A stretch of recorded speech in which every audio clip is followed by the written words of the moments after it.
This is the book of Job, beginning in chapter 40, and this comes from the New International Version.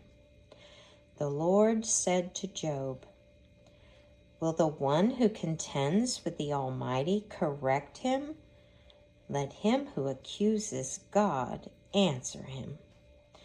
Then Job answered the Lord, "I am unworthy.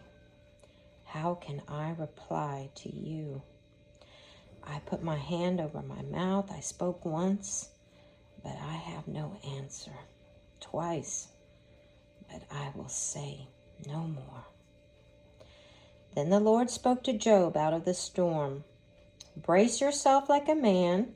I will question you, and you shall answer me. Would you discredit my justice?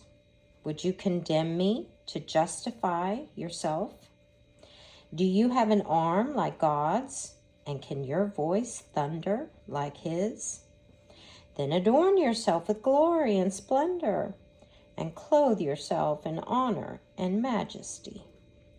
Unleash the fury of your wrath. Look at every proud man and bring him low. Look at every proud man and humble him. Crush the wicked where they stand. Bury them all in the dust together. Shroud their faces in the grave. Then I myself will admit to you that you, your own right hand, can save you. Look at Behemoth, which I made along with you, and which feeds on grass like an ox. What strength he has in his loins, what power in the muscles of his belly. His tail sways like a cedar. The sinews of his thighs are close knit. His bones are tubes of bronze, his limbs like rods of iron. He ranks first among the works of God, yet his maker can approach him with a sword. The hills bring him their produce, and the wild animals play nearby. Under the lotus plant he lies, hidden among the reeds in the marsh. The lotuses conceal him in their shadow. The poplars by the stream surround him. When the river rages, he is not alarmed. He is secure.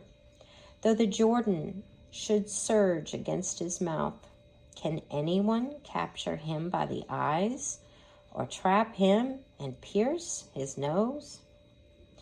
Can you pull in the Leviathan with a fish hook, or tie down his tongue with a rope?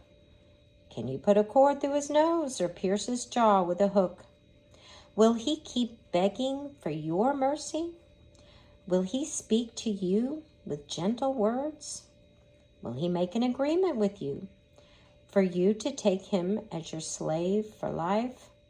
Can you make a pet of him like a bird, or put him on a leash for your girls? Will traders barter for him? Will they divide him up among the merchants? Can you fill his hide with harpoons, or his head with fishing spears? If you lay a hand on him, you will remember the struggle and never do it again. Any hope of subduing him is false. The mere sight of him is overpowering. No one is fierce enough to rouse him. Who then is able to stand against me? Who has a claim against me that I must pay? Everything under heaven belongs to me. I will not fail to speak of his limbs, his strength, and his graceful form. Who can strip off his outer coat? Who would approach him with a bridle? Who dares open the door of his mouth, ringed about with his fearsome teeth? His back has rows of shields tightly sealed together. Each is so close to the next that no air can pass between. They are joined fast to one another. They cling together and cannot be parted. His snorting throws out flashes of light. His eyes are like the rays of dawn.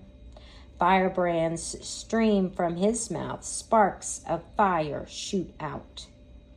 Smoke pours from his nostrils as a boiling pot over a fire of reeds.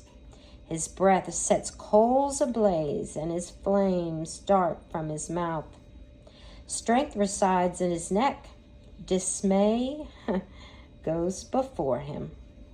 The folds of his flesh are tightly joined. They are firm and immovable. His chest is hard as rock, hard as a lower millstone. When he rises up, the mighty are terrified. They retreat before his thrashing. The sword that reaches him has no effect, nor does the spear or the dart or the javelin.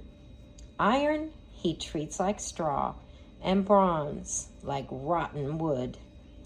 Arrows do not make him flee. Sling stones are like a chaff to him.